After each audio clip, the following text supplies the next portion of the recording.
This is the Producers Podcast. Featuring the most respected international talent in the world of audio production and voiceover. TV, radio, film, and more. In-depth interviews and industry insights. Putting you on the inside. Learn more at RyanDreen.com. The Producers Podcast. With Ryan Dreen. Here we are again, Producers Podcast. Let's see here. Roger Keeler is the guest, and the title of this is episode 129, Roger Keeler 2019, because he's been on before. Pretty rare that I bring someone on again. It's happened, and for good reason in the past. Big events, launches of websites, like Kelly and the Imaging House, or your name is Dave Fox, and, well, you bring on Dave Fox as many times as you can. That's the way the world works. Anyway, today Roger Keeler is back because the main reason is because I've been going to various events over the last however many years, and I talk to radio imaging people or voiceover talent who have their hands in it, and programmers, and his name comes up. It keeps coming up. People look up to him. People say, when I need some inspiration, I go check out and see what Roger's been doing, or I'll stream, channel 93.3, which is KTCL in Denver, or KBCO. He works at iHeart Denver. He's been there for 25 years. He's been in the business basically 30. A rather secure job and plenty of longevity. But let's be honest, Denver's a very solid radio market, and he works on two extremely important brands. So he's doing some really great work there. But as far as writing, localized radio imaging writing, I'd put him up against anybody, anywhere. And you'll hear it. You go and listen to the audio he provided at the show notes page on the website, or a little demo I'm going to play here in a minute. You'll hear what I'm talking about. But, to write for the consumer of your brand locally as well as he does, and to connect with them, and to do it in the quantity, the quality and the quantity that he does, it's pretty astonishing. So I like to get Roger's take on the industry now, a decade after we spoke before. You can get Roger on Instagram at Roger Keeler, and that's about it. Oh, by the way, you ask him his title there. He's like, no, production, whatever, it doesn't matter. I already mentioned some of the brands he works on. He's also doing something called Punk Tacos. We'll talk about that. And he's got a station in Fort Collins, which has a nice little sweet spot in my heart because I spent plenty of years there. We'll talk about that as well. I would appreciate a rating and review on this podcast. If you like it, it helps me, so selfishly, I guess. But it does kind of help the community. It gets a little more visible. And I can kind of see the numbers go up and up over the years and the months, seeing as this podcast is almost old enough to drive now. So it's fun and it's cool. It's really appreciated if you take the time and do a rating and a review. Hopefully it's a positive one, but I ain't going to tell you what to write or how many stars to give. All right, so that's it. Let's hear some audio from Roger Keeler, and then let's get to the interview with the one and the only Roger Keeler.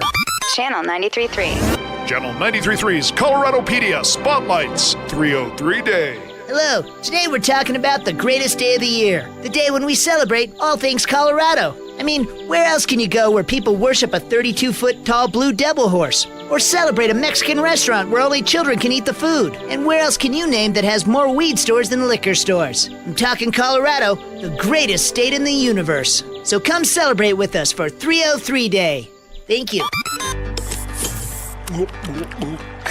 This beer, I could just bathe in it. Well, you wouldn't be the first.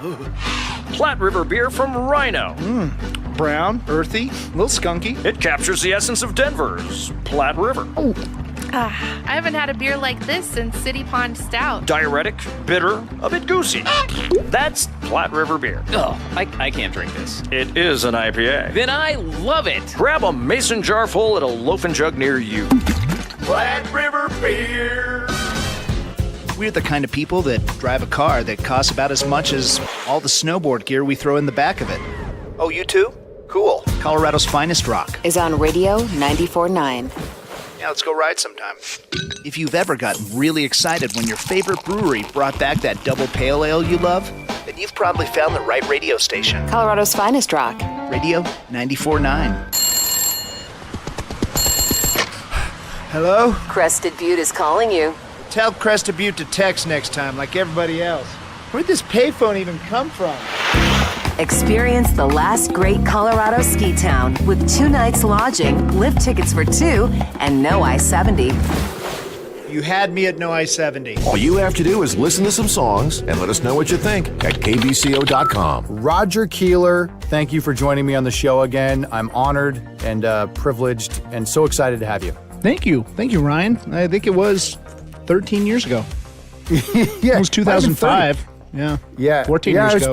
Probably 08-ish, 09. My first one was in 08, and you were right. I mean, you were right in the beginning. Oh, okay. I was thinking it was 2007 or 2006. Oh, it doesn't matter. Well, the decades slide by. Yeah, you get out old. So I, I used to live in Denver, and you basically work for my favorite radio stations. And so originally I was like, well, I got to get, that guy. And then I start hearing, so I hear your name all the time. And which is why I wanted to have you back on, because I like your perspective on the industry. But also, seriously, I talk to imaging people, and often they're like, yeah, this guy does good stuff. Oh, but Keeler in Denver. Do you realize that your name comes up all the time? I did not know mouths? That. Well, it really is. I try to do weird stuff, and nine times out of 10, the boss doesn't want it. But on 93.3, they do. Yeah. I can do anything, and they're like, more! I have a, one of the things I'm going to bring up is just the evolution of Channel 93.3. But before we get there, because again, that when I haven't lived there in a long time, but just used to be my favorite station. Anyway, so let's see, it's been a decade since last we talked. Everything's about the same, right? Yeah, pretty much. Except, I got 5 stations now here, and I think I had 2 then.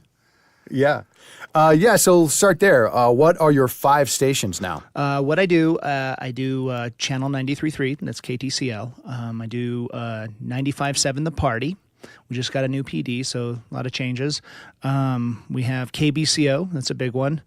Radio 94.9 in Fort Collins, and they let me voice it there, and I can just voice it like this, just like because it's a small town, so they're like, yeah, that's perfect. I was like, oh, thanks. And then I have Punk Tacos, that's my favorite. Yeah.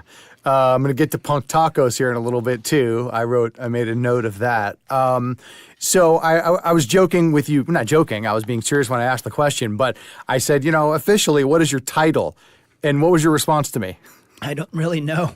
I just production, I guess. But I do a lot. Yeah. I mean, I'm a so DJ. I love it how it's like, just production. But yeah, you just rattled off the stations, but what are all of the things that you do? Well, I also do commercial production because we only have one guy, and when he's out, we all got to fill in, and that's okay. I like that. It kind of gets me out of the imaging and into more slower, clear, and like getting the message clear rather than the attitude. Mm-hmm. I like that because it's kind of a challenge too. But I also do DJ work. I'm constantly helping sales write stuff. That comes up a lot, and I do a couple endorsements. I'm currently not doing an endorsement. I was trying to do one for a head shop, which is ironic because I don't drink or do anything like that. But they hadn't. They like my commercials, so sometimes you'll hear me a lot on head shops in Denver. Yeah, and that's not really a big thing in Denver, is it? No, not at all. No, but for some reason they like my ridiculousness because they'll send their copy to an ad agency, and they're like, hey, marijuana enthusiasts or something. Yeah. It's the stupidest copy you've ever heard. And for all your marijuana needs, yeah. Yeah. What up, Dankos? And then I'll start the commercial like that or something. Yeah. So obviously on the imaging side, and we'll get there, you're writing and producing and voicing and everything, but everything else, commercials, you're actually writing commercials, you're producing them and voicing them and that stuff too? Oh, absolutely, yeah. And then we have our performance studio, so I'm always editing those sessions up too. So I guess imaging director doesn't fit the title. No, it really doesn't. I mean, even creative services director doesn't fit the title. It's more just programming. Certainly. Yeah, whatever programming needs to be edited. Man, and it's funny because, like I said, a decade ago, a lot of work would have been imaging 2 stations, and then you were also on the air. I think you've been on the air in some capacity forever, right? Oh, yeah, since my whole time here, yeah. Yeah, and you're Rocket on the air? I do. I don't tell anybody when I'm on the air. Well, I'll tell on this podcast. It's Saturday mornings at 6 a.m., but I come in and I drive in and I do it live. Oh, that's awesome. And that's on Channel 93.3, right? Yeah. Mm-hmm. Yeah. Are you on the air anywhere else on any of the other stations there? I do voice work for Evolution Radio, but that's not DJ stuff. But Okay. that's about it. Yeah. Yeah, cool.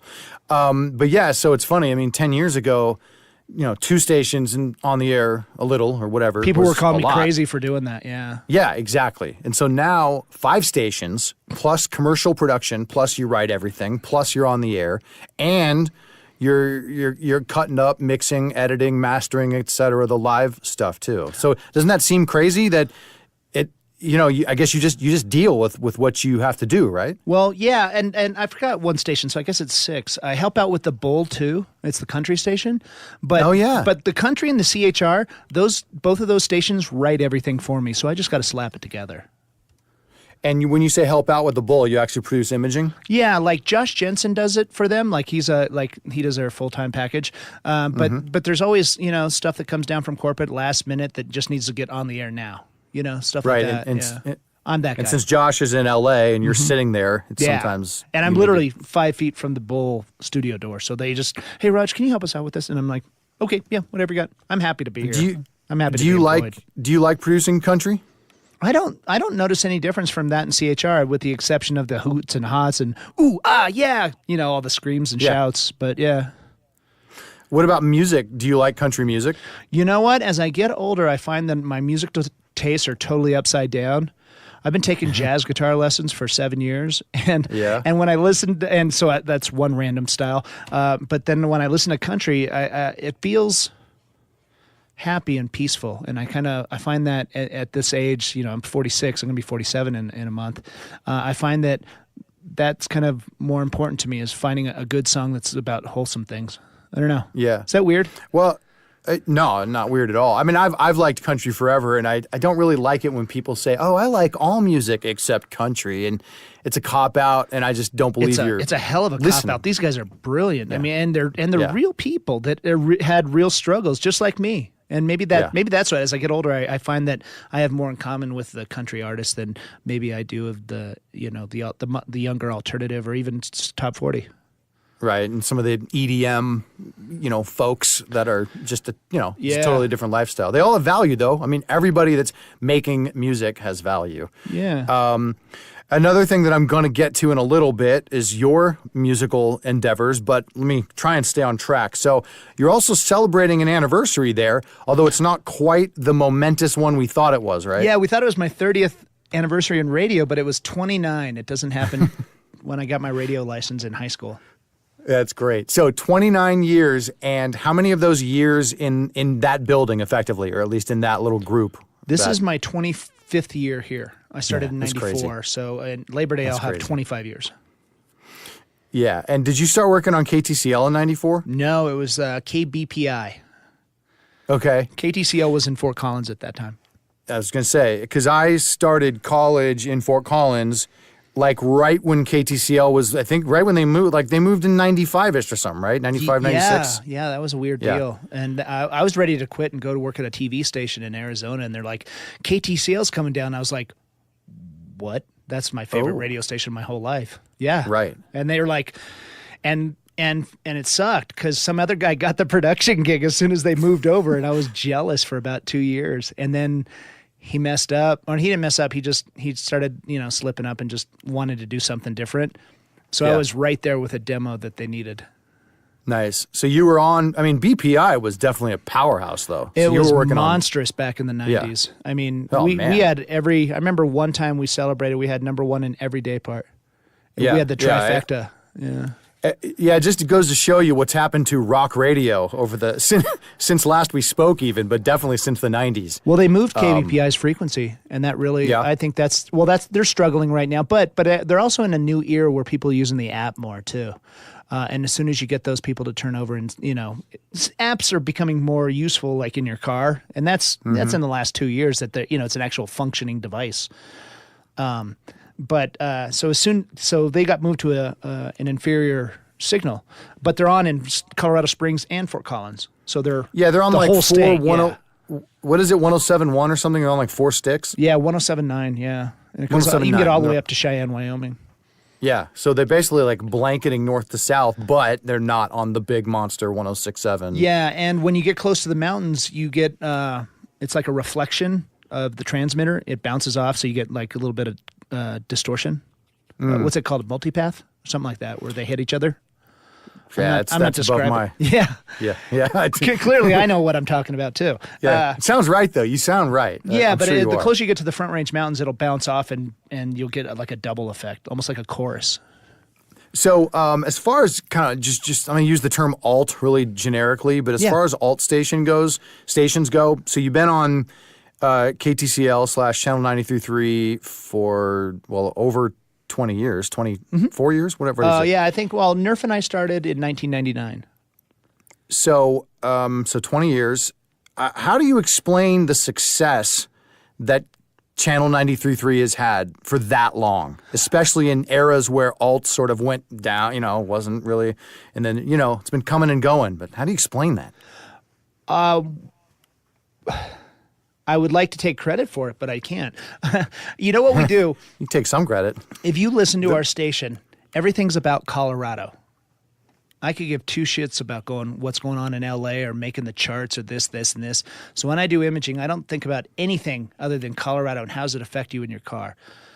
And that's kind of what we base the imaging around. Yeah, without question. Tons of I'll hear alternative station DJs like talking like they just read it in People fucking magazine, and you're just like, right. You're out of your depth, man. You shouldn't know. Stop talking down to people. Get on the ground and talk eye level with them like they're real people. And I think we made that matter to them on the local level, with local bands. I mean, Nerf we've signed so many local bands, and so many huge bands have come from Colorado because of people like Nerf. And so, I think Nerf gives that credit. We have some killer events that, like a free thing on St. Patrick's Day every year. It's its 13th year. It's a huge free show we do, and we've had big bands. We've had AWOL Nation at that thing. We've had you name it. Yeah. Do you think that you guys have access to bands that you probably shouldn't have, or in a capacity that you shouldn't have, just because of your reputation? 100%. I mean, I don't think the Suits would like me to say something like that, or maybe they would. I don't know. But I think that there's a direct correlation. I think we talked last time what turned around. I memorized conversations, and last time we were talking about what changed, because KTCL used to struggle, and then we changed the frequency name. You know what I mean? Yep. To Channel 93.3, and day one you saw different ratings. We added that with a stick, and we just saw huge success in 2004, and we've been riding that for quite a while now. 04 is when you shed the calls as the brand and went to Channel 93.3 and got a new signal, new transmitter. I think I think the transmitter came in 2005. Yeah, and it was always 93.3. Well, not always, but it was on 93.3. But you did like a move in or something, right? Yeah, we just rebrand, a reimage, a rename, and it was a risk, but I'm glad it worked out for us. Yeah. As far as the stationality itself, though, you already sort of talked about this, but would you say you're focusing a lot more on, the listener or the lifestyle or just being in Colorado as opposed to the music itself? And would that necessarily work for all, imaged alt stations? I mean, could it work everywhere? Here's what I think, and here's a theory. I don't have any research. Yeah. I think radio slips because it sounds like everybody's doing the same thing the other station is doing. So when everybody's zigging, if we zag and just make it sound like a bunch of idiots just don't really care about the rules and aren't trying to be perfect, we kind of let that go, or really let our flaws shine, and that makes us sound a little bit more attainable and a little bit more real. Like we'd rather, we would, we have those cash contests for $1,000. We did a cash contest for I think it was $125, and the ratings went through the roof. It seemed like it was more attainable than all these cash contests or something. Yeah, well, I guess when you hear so many stations doing those thousand, we're like, we got $125 before taxes. And it's like you assume, well, I must be competing against the whole country. Like people got used to thinking, well, these are national. I think people figured out that national contests were happening. And now you hear $125, you're like, oh, well, wait a minute. That money must actually be handed out just here locally. I could buy a bag of weed with that. Right, exactly. I can go to the store and legally buy a bag of weed with that. The nearest dispensary is 80 feet from my house. And they're everywhere. They're like on every damn corner. They're everywhere. Yeah. Oh, you know what? I was surprised. My folks still live there, so I get there not too often, but enough. I didn't realize that there was still actually medicinal dispensaries. Oh, yeah, it's tax-free. That's the benefit. Oh, is that I was wondering what the virtue was, so tax-free. And I don't think your health savings card works there. I think there was a time when I did do weed, and I can't do the health card didn't work there. I tried it. Yeah. I wonder if I guess my Texas health savings account won't work there either, then. No, I think that'll land you in jail. I probably would. Yeah. Okay. Well, I won't talk about felonious activities with airplanes. Yeah. Or How's your wall coming? I think we've built 50 or so feet. I mean, I think there's some wall. I'm pretty sure. I think. Anyway, I like that he rips on China about copyright infringement, and then he totally rips off the Great Wall from China. There's a joke. This isn't that podcast. This isn't that. This is not that. This is not that podcast. We could. I'm just teasing. Devolve I wrote that quickly. joke this morning, and I had to try it. It didn't work. Yeah, no, I like it. I like it. It'll be in a sweeper sometime, right? There you go. Okay. Here's let me switch gears a bit. I mean, I'm going to bring up probably Channel 93.3 and the other brands here as we move along, but I just wanted your opinion on this. I believe, and I think this is, I might be talking about you a little bit. Successful creative / innovators are also more wacko. And I always thought that there's a correlation. The more creative you are, the more wacko you are. I agree or disagree? I agree. I also agree because I'm also an alcoholic, and I know people that go to my meetings that we'll keep that anonymous, but let's not say names. But they're all, I don't know, put myself in that category, but they're all like highly intelligent, random, creative. Yeah. It's just and I think that I found that niche where I could. I found a groove that I fit in just perfectly. I like my life and as random and goofy and the drama that I've had. It's just I wear it like the best fitting coat ever. Yeah. I think you probably said it best. I've never fully understood the why of that, but I mean, when you really look at history, I mean, even someone like Steve Jobs, he was a wacko. Oh, absolutely. Who innovated more than him? I mean, who changed life in the last decade more than, in his last decade than, so it's just weird that you just have to be on the wacko side. Is it wacko or would we things. use a euphemism for wacko as original? Yeah. Original. How about that then? Yeah. Striving for uniqueness, I think. I mean, if you listen to my music, it doesn't sound like any other kind of music. Yeah.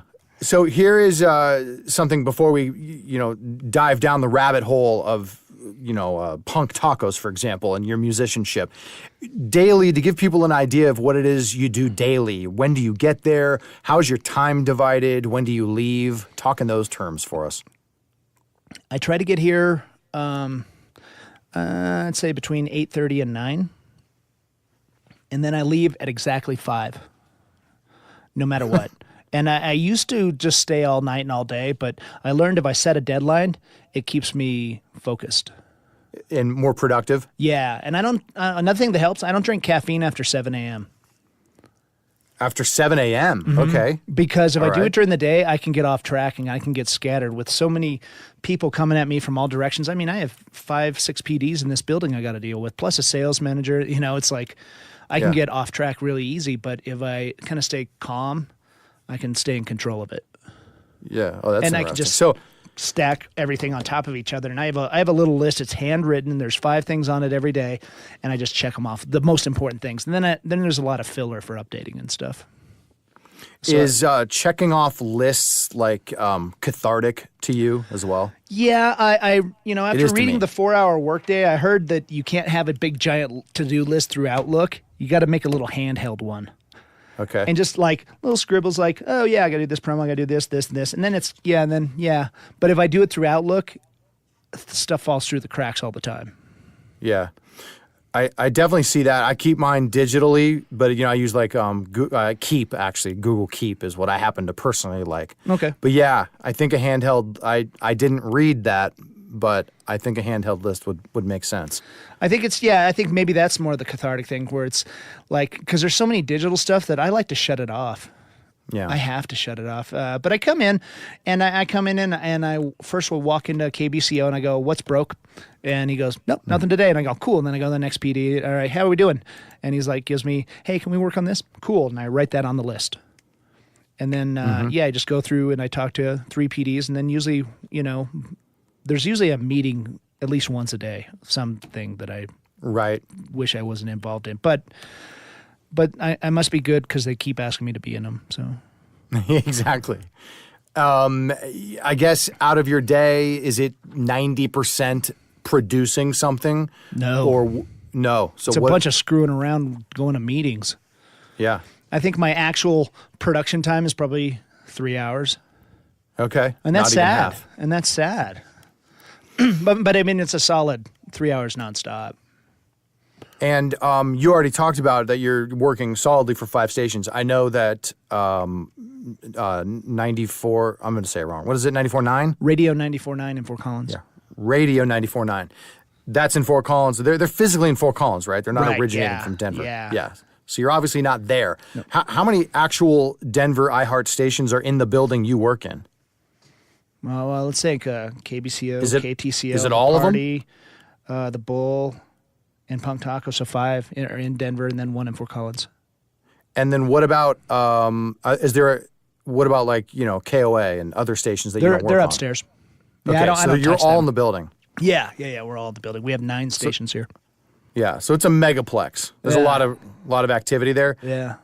What do you think about that environment for the creative types? Good or bad? Does it help? Does it hurt? I think every other production guy in the country would like to work from home, but for me, I'm kind of a people pleaser, so I need to bounce stuff off and get emotion from people. Plus, I have so many female voices here that I wouldn't be able to do it from the house. Right, or at least it would be a lot more difficult having to work it all out. Our second floor is all sales, and there's a lot of young women that sound great on the party to do voices and stuff when you need them in a pinch. Yeah, that's cool. All right, we'll probably get back into more about what it is you're doing daily, but I got to bring up Punk Tacos. Explain that. What is that? Well, iHeart contacted Nerf, and they go, "Hey, brother, how would you like to do a jam band station?" And Nerf and I are so anti-hippie, where he's like, right. Fuck no. So like he goes, but if you ever need a punk incident, station, I'll do that. Next day, hey, do you want to do a punk station? But they wanted to call it, and I'm not dissing them. I mean, they've given us this platform, and I love it. Nobody else can do a punk station like this. But they wanted to call it iHeart Punk. Okay. And I was like, what punk kid says those words? None of them. I was thinking the shape you do with your hand to make it a heart, but just covered in blood. Okay. Yeah, you got to do something to it, or another fluid. Yeah. Yeah. Oh, yeah. And but I love that station because a lot of the punk bands, I've loved them my whole life, but a lot of them haven't been talked to by a radio station in like 25 years. Yeah. So I just, knock on the door. GBH answers the door. "Oh, welcome in, mate. Let's talk." And they just love to talk. So these old punks are great to interview. That's awesome. And Punk Tacos is on the iHeartRadio app? Yeah, it's also the HD2 station here in Denver. Of channel 93.3? Uh-huh, yeah. Nice, cool. So for all of my thousands of Denver-based listeners, they know where to go on their HD2. Yeah, it's the #1 station for Lyft drivers. Not Uber. They're too rich. Yeah. Yeah, just say. Yeah, let's not get too crazy. You don't get them in like the all black stretched car. They don't listen to punk. But the guy who picks you up in the Honda Civic with like a one irregular wheel, that guy, he listens to Punk Tacos. He's driving on the spare donut 24/7. Yeah, for the last 2 years. Yeah. What about, I wasn't going to bring this up, but I'm curious. This whole HD radio experiment that's been going on for like 15 years, what do you think about it? What does iHeart do with the other HD channels in town? And just what are your thoughts on it? Well, I think it's like any industry, Go to McDonald's or go to Taco Bell now, and they're offering vegan options because they're trying to stay in tune with like the Whole Foods, and you know what I mean? And I think that's kind of what radio did, is like kind of still, hey, how can we evolve to stay tuned with that same group of listener, Or how can we embrace technology? In fact, you should embrace technology. What is it? Kodak had the patent for digital encoding for pictures. Yeah. Yeah, and they were like, no, we're going to stick with film because it's superior, and they lost their ass. Yeah, and then they don't make film anymore. Yeah, or as Polaroid. It was one of those two companies had the patent for it, and it was just like, but they didn't know what to do with it. So I think you need to embrace whatever it is out there. I think if HD radio would have came out 10 years earlier, I think it would have worked a lot better. What else do you guys do in town there, though, on the other HDs? I mean, you obviously put effort into Punk Tacos, which is on the HD2 of 93.3. I don't Is there as much effort being put onto any other HD channel? KBCO does, because that's a tough one, because their Studio C, all those live performances since 1988, they play those, but because it's a streaming station now, you have to get special rights and privileges, for publishing. Yep. Yeah, so there's a hoop, but KBCO does an excellent job of getting all those songs playing. So it's an entire station of Studio C songs, and people love it. And you do the imaging for KBCO, right? Yes. Yeah. So tell people about that station. I mean, we talked about it 10 years ago, and people have probably heard of it, I would hope. But if they haven't, it's a pretty important station. It is. It was the first AAA station. It was out of Boulder, Colorado. I'm from Louisville, so it's like 5 minutes from Boulder. There's a hill between me and Boulder. My parents in Boulder, and so I just grew up always taking the bus to Boulder, and it was it's a different vibe. It's in a bubble. There's no place like it except for maybe like Aspen, maybe Berkeley. There's a couple like those little niche places that just are unique. Austin, Texas is. Yeah, a perfect example. Yeah, it's the perfect example. That might be a little more extreme of right and left, But Boulder's kind of like that because, for so many years, Colorado was a red state, and for that, and Boulder just was this haven for big blue pimple right in there. Yeah, but it's awesome because I grew up. I mean, I don't care really. I don't do jam bands or hippie stuff, but a lot of my friends are. So I grew up with these people my whole life, and it's a unique lifestyle. But most of the country's kind of embracing that Whole Foods sort of small town boutique kind of life these days. Yeah, it's not. And go ahead. Yeah, and KBCO was so okay. At one point, it doesn't originate from Boulder, right? No, it does. It's actually excuse me. Let me get the mountain right. El Dorado Canyon. Yeah. It's Boulder County, yeah. So they still have, because I think at one point they actually had the studio there and you would go there. I mean, didn't you work out of there at some point? Yeah, 2 days a week, and it was madness. 2 days a week. We did it as an experiment where I worked 3 days in one city and 2 in another, and it was just really taxing. Yeah. Yeah, learning curve. So that doesn't happen anymore. No. They moved us over to Denver in 2010. Okay, yeah. So since we talked last, that happened. Well, the rent in Boulder was through the roof. It was I think it was $350,000 for a year for 5 rooms. Yeah, I remember that. Were they on the second floor of a little corner building or something? Yeah, and they kept our sign up when we moved here for 6 years because nobody rented that space. Nobody could afford it. And they're like, oh, so the sign just got to stay. Yeah, and we had to actually ask them because you get into. They were kind of letting it get run down too, so that hurts our image, obviously. It's hurting the brand. Right? Yeah, exactly. We had to ask them to remove it, and they did. I mean, I think if they wouldn't have, we would have legally done it. So, Radio 94.9. So that was, in fact, I wasn't aware of that until we talked a while ago, a few weeks ago. Tell us about that. Well, that's my first boss here in 1994. He's here again, but he took a little sabbatical. He went to San Francisco and tried to do something there, and it didn't work out for him. So he came back, and obviously his position was filled. So he went to Fort Collins, and it was cool. One day he's like, "Hey, I like your voice, and I have this station that nobody knows about. It's 100 watts on the FM dial here. It's tiny, but it broadcasts perfectly to the city limits." Mm-hmm. And he goes, "You want to voice it?" And I go, "Yeah." And I made some stuff, and I hear that stuff now, and it's so horrible. But over a couple years, I've got my own sound, and that's kind of nice. I've never had that before. Cool. Where I played a little bit of that in the intro. I have the entire demo you sent me on the website. I'll put it on the website. But they just let me be me, and that's kind of cool. Yeah. So that's kind of I don't know if that's rare. I'm sure there's plenty of, talent that just being themselves works perfect. But was that kind of a first for you? Yeah, 100%.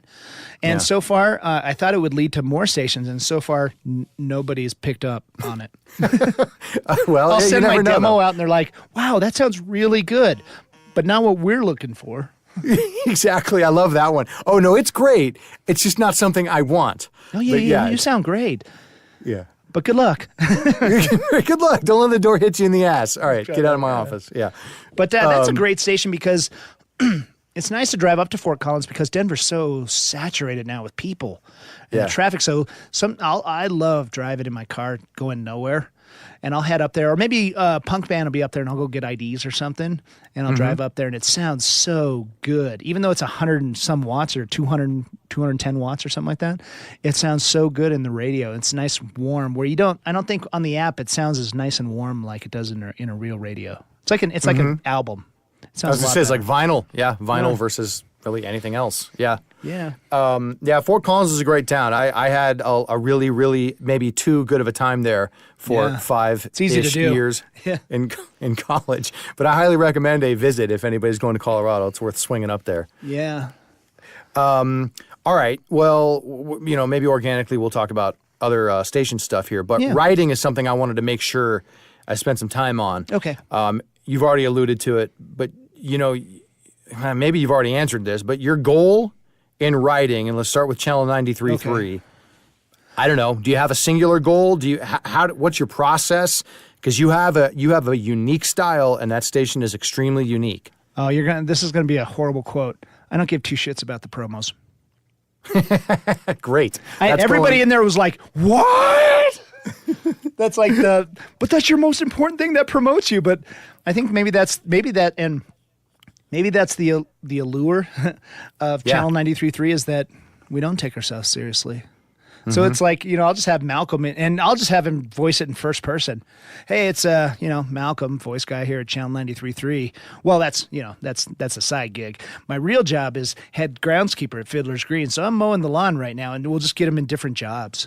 But we'll have him use his name Malcolm. Yeah. So like there's Nerf, there's Bailey, there's Steve, and there's all our jocks, and Malcolm is like he always says his name. Yeah, I love that. It happens on very rarely where a station will decide to give the voice an identity and then we used to have a British backstory. guy, and he was great. And sometimes we still stick him in. I'll call him. He lives in San Francisco, and he's really old. Well, he's not really old, but he's probably 70. What's his name? Brian Butler. He had to have come up the first time we talked. Yeah. I don't remember that, but yeah, he was so integral to KTCL. Yeah, because it'd be like everybody else would be like the big voice guy, and he's like, right. The song would end like, "You're listening to KTCL Channel 93.3." Yeah, and it was so like you still weird. He's still on the air there. We use him on throwback stuff, like on occasion. That's cool. Yeah, sometimes I hear him and I'm like, oh, I got to get him off. But I'm so lazy. I was going to bring up social media as it relates to writing because I will see you post, randomly like, "Hey, give me give us an example." You'll be give me an example of how you use social media for writing. Well, we do a bit every day on Channel 93.3. It's Nerf's LOL at 5:05, and we do it every day, and it's exhausting. It's really tough. But sometimes we'll just come up with, because I think people always come up with stupid band names like, oh, that should be a band name or something like that. So we thought we'd make a bit out of that comes up every time we have a concert. We try to get local bands to open the show. So we'll make a bit about it. It's like, and I'll put it on Facebook. Hey, give us some fake local band names that you think, or things that you think would be funny for a band name. And I'll put that on Facebook. And then I'll get probably, 105, 110 of them, and I need about 30, and I'll just start chopping. And we do that because we do a local, we'll get a local band for our summer show, for our Christmas show, usually a couple others too. And we'll do like a local band submission thing, and then we'll make a bit out of it. And they're stupid names, I can't think of But any you've done it offhand. with other things too. I've seen you just like, I'm assuming if you just need a little inspiration or like where you want to get to, you're not quite sure how to get there, Yeah. You post online, and people are all willing to help. I know what it was. We were doing one of our bits was places that are still available for Valentine's Day reservations, and it was like the day before. So I put it on Facebook. Like, can you give us a list of shitty restaurants? Yeah. And then, and we're just listening, but we'll be like, Casa Bonita, this, Big O Tires, Golden Corral, Yeah. Taco John's of Longmont, just all these. And they're not shitty restaurants. I mean, Taco John's is probably fine. No, you're right. You're not even destroying the restaurant or potential client, etc. But you're I think it'd be hard for anybody to come up with something genuinely funny it's every day at 5, right? I mean, right, yeah. I don't write it all. What we do, we have a brainstorming meeting Monday at 11 p.m. or 11 a.m. And there's 3 of us, and we just start spitballing ideas of random stuff we can do for 5 days. Okay, that's kind of what I was trying to. Yeah, that's what I was getting to. So that's an example of how writing gets done. So Monday, the Monday meeting. And then I write the KBCO stuff, but I always like to bounce it off a couple other employees. The party, they write their own because I'm wickedly out of the demo. Yeah, that's a pure CHR. Yeah, it's like all that in a bag of chips. They're like, dude, really? Don't let Roger write anymore. And sometimes they've let me write a few things on the bull. I don't think they used it, but they let me write it. Thanks, Rocket. We'll get back to you. Thanks, Rocket. No, I think it was. Yeah, we were. That's what it was. Oh, they actually used it. Because I would do this thing on the party. It was like you'd have these swimming sounds, and they're like, it's like a pool party with all your favorite artists. And then you have the artist IDs sitting in the water or something, Yeah. And then so I was like, I did it for the country station. It's like an above ground pool party with all your favorite artists. Like, hi, it's Kenny Chesney. And you could just picture an above ground pool party with all these artists in it. And they loved it. And I was like, no, that's right. That's great. No, that is excellent country imaging writing. I can write. I can be a dick. Yeah, I say white trash, but that's who I am. But I can write some white trash lines and then send them to them. And they're like, "This is great." Yeah. So it's kind of cool. You can use your adversaries as your weapon. You know what I mean? If you embrace it, like like you said, some people I like everything but country. Well, okay, that makes it kind of easy. Why don't you use all the things you hate about country and then make that funny? And then send it to them and see what they say. And they're like, that's brilliant. We do that. It's almost like showing the country humility. I don't know. Exactly. And I think that's where you get on the eye level with the listener that we were talking about with 93.3 earlier. Yeah. So it can be done in all the formats or something. Yeah. Crank it up in your big stupid truck with nuts. And they're like, yeah, I do have a big stupid truck with nuts. And I'm not being disrespectful. I mean, I got friends with truck nuts. There's a fine line, though, right? I mean, especially when you're writing in that style. The boss will let you know where that line is. That's for sure. Is that how you do it? Do you just throw stuff against the wall or throw it on the paper and let someone else tell you no? Or do you have a okay? Yeah. Yeah. And I just throw them random, and sometimes they go for it.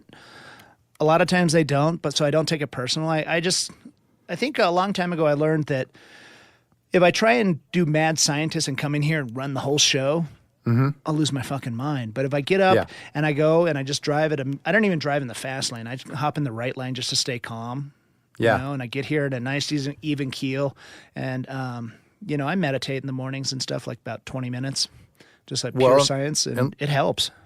And like you said, you've been getting into jazz. You've been playing jazz. But I mean, that's for me. Whenever I was getting a little like, oh boy, this world's about to get to me, I'd throw on the jazz station and get over into the right lane and just chill on the way home that day. But if I focus, like when I come in here, if I stay mellow and focus on just what the boss needs and not worry about me being a rock star or something, we get along a lot better. If I come in here and think I know something or know how people should do their breaks or how to schedule music, no, it'll go upside down real quick. But if I come in here and just be cooperative, everybody loves it. I mean, it is really. I mean, this phrase has become so trite, but it is kind of a stay in your lane type of a situation. That 100%. Yeah, I was just thinking about that actually.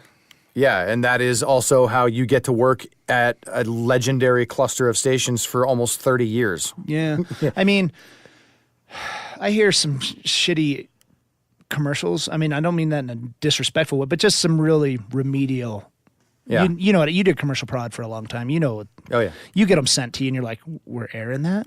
All right. I still voice some just god-awful stuff. Yeah. And sometimes, like, I'll come in, and I'll hear that spot, and I'll make them a spot and send it to them. Here, I just thought this might help you. Try it out sometime. And then, I'd say 4 to 5 times they'll go, hey, that's great.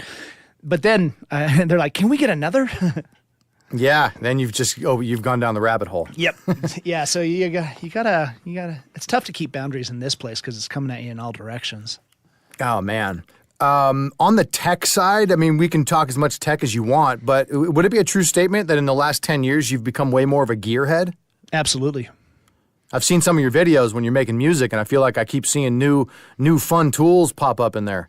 Oh, I have 2 studios at the house. Oh, I made one on my coffee table because I thought I was most creative there watching TV. Well, I don't watch TV anymore, but I have. Have you heard of Groove 3? It's been out for about 12 years. It's a website, but so I got rid of cable, and I can pull it up on my Roku TV, and it's called Groove Theory. And I think we should mention this because all it is audio technical tutorials. Oh, Groove Theory. Oh, yeah. Groove 3, I think. Groove 3. Oh, Groove 3? Yeah. Okay. And all it is looking it up. Yeah, Groove 3. It's $15 a month, and I can take Pro Tools, I can take Waves, I can do I can learn different techniques for live recording. So I just go home and I take a tutorial every night. Yeah, I've been here. This is familiar. I've never paid to use it though. So this is Keeler approved. Yeah, I think Forrest Martin turned me on to it a long time ago with because I used to have a Machina, the little 16-pad thing, and I honestly couldn't figure it out, so I sold it. You mean Contact Machine? Well, I use Contact. I use all that stuff, but the actual device. Yeah, I struggled with it, but this past fall I was like, I was single again, so I was like, you know what, I'm just going to stay at home and just work on this, and I'm just going to take a tutorial about this every night. So I bought a new one, so I've been making music with that like every day for, 3 months, 4 months. And so would you say then over the last however many years you've, I was asking about gear before, but are you maybe a little more into the actual, the production of music, the act of producing within software? You've fine-tuned your skills there. Yeah, I had a lot of help from people. Like, I have a tough time reading manuals. I don't know. I love fiction. I can read fiction. I can read philosophy. Like, I have a Marcus Aurelius book sitting next to my bed that I read every night, and it's really in-depth stuff. But for some reason, an audio technical manual, I can't read it. And so luckily Miles does. Miles reads them all. Okay. And so Miles has answered like every question known to man in the last 10 years. He totally does that as a free service for me. But yeah, and so Miles is, I think everybody has someone like that, or they are that person. And this is Miles at KISS in LA for anybody that's so he really turned me on to a lot of quality. And Drew Hall, too. Drew Hall's an amazing guy, where those two guys are so Pro Tools technical savvy. I don't even use Pro Tools. I use Reaper. So okay. But they really helped me out with proper EQ and day and night I heard instant change in the sound of my production. I don't know about you, but a long time ago, before I started actually working around people that were much better than me at production, my gain staging was terrible. I was slamming everything into the roof, and it was horrible until somebody finally pointed out. Is that something you had to deal with at some point? Well, yeah, I think we even talked about that the last time. Sorry. Okay. I do memorize things, and we were talking about how I had a boss that gave me the wrong EQ, but he kept demanding that I keep boosting it there for years, and then as soon as he left, I started talking with Miles and Drew, and they're like, no, do it this way. And I was like, and I started doing it their way, and it was so much better. Yeah. So when you're making music, I definitely wanted to talk about this because you do make, what you're doing. You're making quality stuff, but like you already said, it's a little bizarre. It's not like, so I don't know. Are you making a lot of music that you use in production, or is mostly what you're doing for fun? How, what's the balance there? It used to be all production. But lately, definitely when I became single, I was like, I could either be depressed or I could make that and turn it into the blues. Where's the silver lining in this? And literally since day one, since I've been single, I've been able to write songs that I never could before. I could always write commercial music, and find where, a song needs to peak at the right part of the 30 seconds or whatever. But eventually I hope to get back into making production music. I had to take a little break from it. Yeah. I think I'd also, you know me, I've been making beds since the 90s. And after a while, you get burnt out on it. Yeah, absolutely. I was curious, though, so at a certain point, when in your imaging production, how much of the actual work parts you're using do you or did you make or still make? I make a lot of them, but, well, all of them on KBCO and Radio 94.9, and those are all me, all my sound effects. Probably just out of... well, Scott on KBCO, he doesn't like imaging sound effects libraries. That is definitely true. That's been true about that station forever. Yeah. And if you ask him, he'll say there's no imaging sound effects, but I make them, so there are. Yeah. I know there are, but he'll say there isn't. But maybe I've done a good job at making them subtle, make the words and the music more important. Yeah, messaging. When you hear that station, it's absolutely... Well, and also the fact that I'm going to say this, I don't know if it's true, but you can't really pinpoint the imaging voice. And I haven't listened to KBCO in a little while, I'll be honest. Yeah, but it has a lot. Same thing with 93.3. I like random voices. Yeah, it was always about, but it always sounded like, your friends are the voice of the station. Yeah. Yeah, that was Jonathan Hantz that found Jen Sweeney. And Jen Sweeney's from Boulder, so she gets the vibe, and she used to be a DJ there. Yeah. And Jim Conrad in Canada, he's a phenomenal voice that he's uncommon for American radio to hear. And, he doesn't have an accent or anything. Well, he says Paramount or something. Hey, right, a boot. Yeah. Paramount Theater, the Paramount. Yeah. Oh, yeah. That is kind of an important name to say in Colorado. Yeah. But so they've always had these. Well, Jen Sweeney's not a secondary voice anymore, but I think both of those two voice talents got their start on KBCO. Mm-hmm. And that's because of Jonathan Hantz. He was brilliant.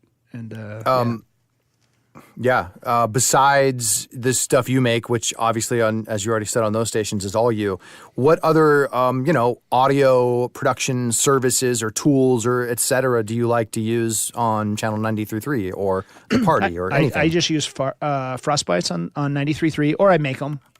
Yep. Depending, a lot of, the LOLs have sounds that don't exist. Because we do much theater of the mind stuff. Some of those sounds don't exist. Like, so you're like a Foley guy. A good bicycle wreck. Yeah. I think there is on Hollywood's imaging. I think there is a bicycle wreck. But we had one Thanksgiving. We came up with this thing. It's called a Turducken Collider. You know, a turducken. It's like a. I do turkey inside a. Yeah. But we thought it'd be cool if there was a device that did it. Okay. Yeah. Okay. And so I made a Turducken Collider sound effect. I can email you that, and you can post it if you want. Oh man! And it's you just hear this pig. Well, it's a pig inside a duck inside a chicken. So you hear all the sound effects, and it's like, thump, and it's kind of goofy sound effect, but. I'm writing down Turducken Collider in my notes because I want that. Yeah. Okay. Yeah. People are gonna hear that. I needed two aliens fleeing a crime, like aliens within their spaceship, and they See, this is what I wanted to hear. I just wanted to hear stories like this. This is what people want to hear from you. Yeah. Yeah, I think I sent you the history of Lucifer. Did I send you that? Let me look. I got the list of the files right here. I'm just scanning really quickly. I don't know what it would have been called. I'm not seeing it right. Well, no worries. But we invent a lot of fake history too, and it just involves sounds that are uncommon. I'm trying to think of some offhand. I wasn't prepared for this question. It's all right. You kind of, when you just said two aliens fleeing a crime scene. Yeah. That's pretty good. Turducken Collider kind of did it also. That's. Yeah, and I got to do alien voice, something like that. That's cool. But they have to. But you hear that's the cool thing. I can send you the aliens, but you can hear them put the key in the ignition. Like they have an ignition, and then it starts up. I think it's an old Pontiac sound effect, and then it blasts off into space. I'll definitely send that to you. All right, I've got a question that I've thought of in the past too, where you might put a lot of work, or even it doesn't take a lot of time, but still you think something really nails it.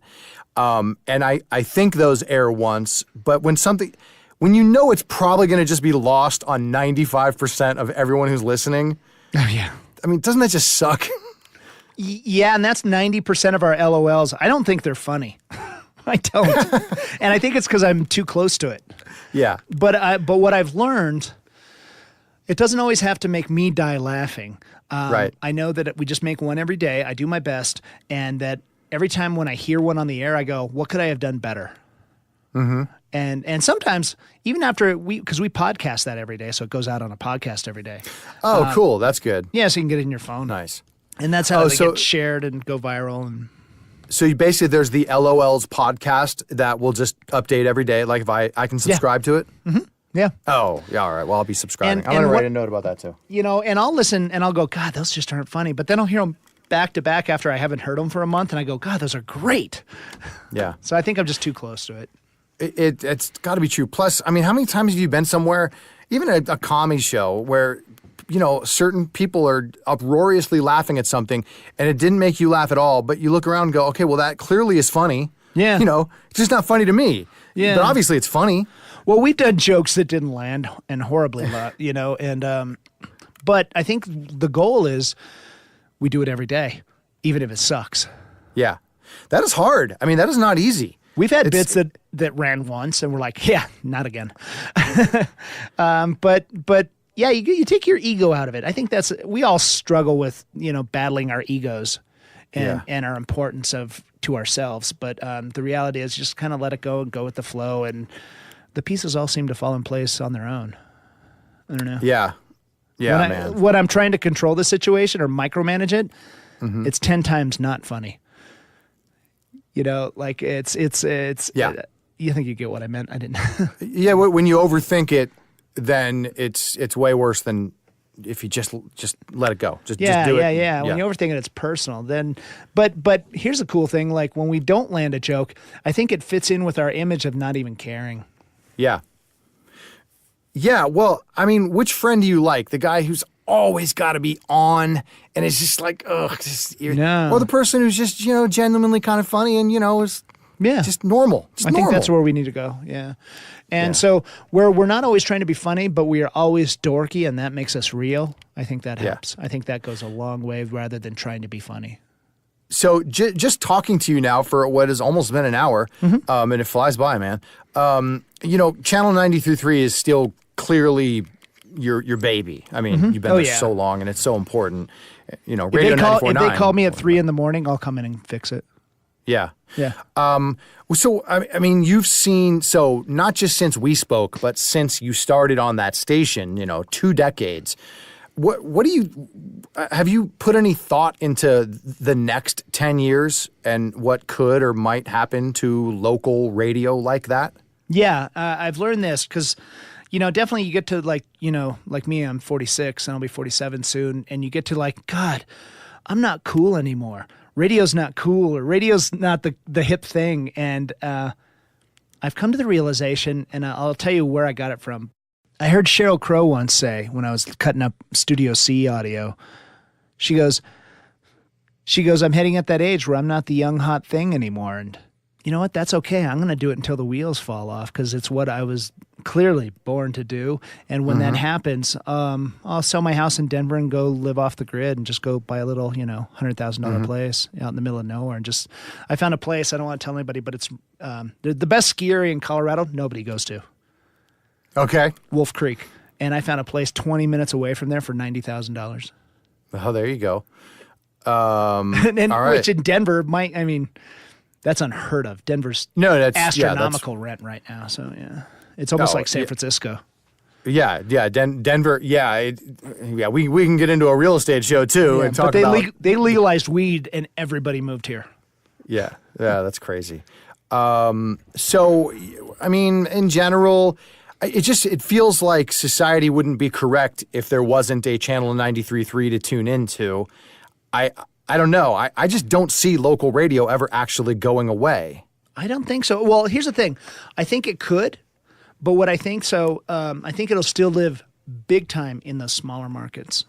Mm-hmm. Okay. I think that's why Radio 94.9 works, because you just drive in, and you turn it on, you're like, this just fits this amount of people.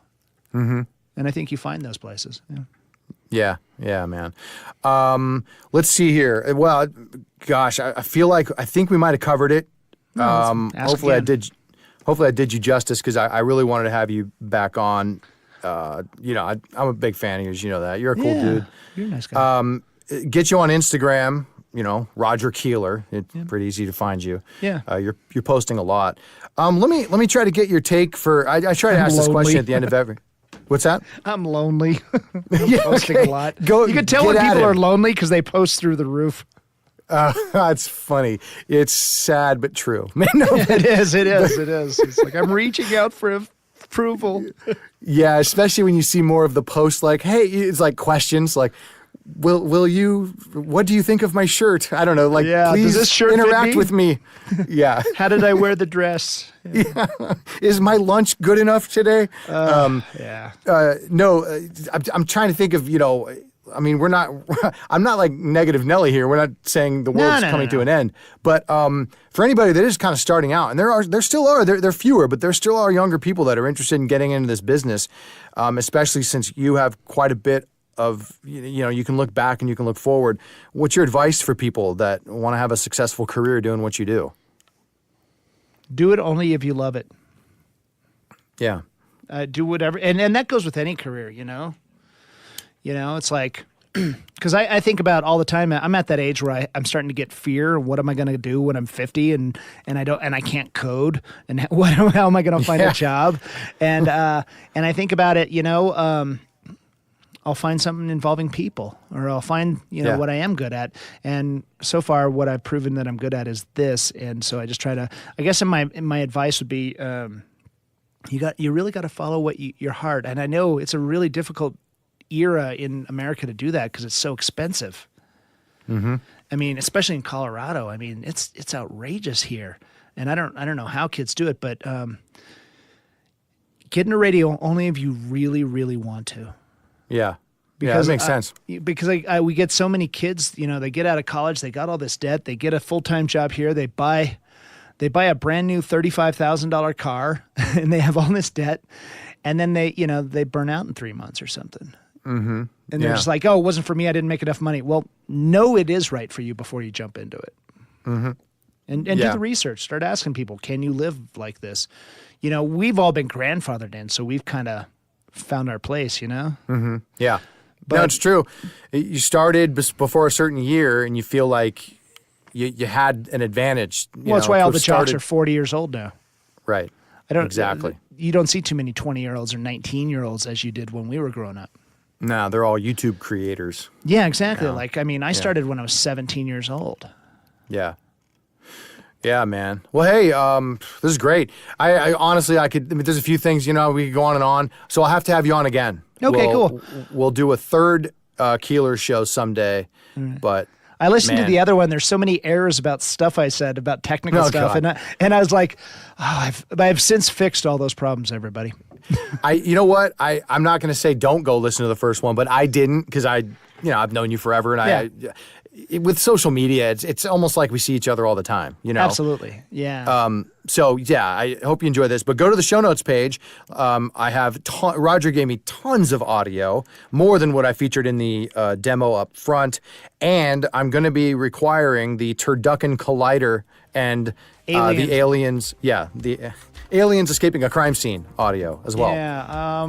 Okay, I got the alien, and I'll find the Turducken Collider. All right. Hey, Roger Keeler out of iHeart Denver, at Roger Keeler. Find him on Instagram. Man, thank you so much for joining me. Love you, bud. Visit RyanDreen.com to subscribe, contact the show, and listen to every episode. Please rate and review the Producers Podcast on iTunes or on your favorite podcast app. The Producers Podcast with Ryan Dreen.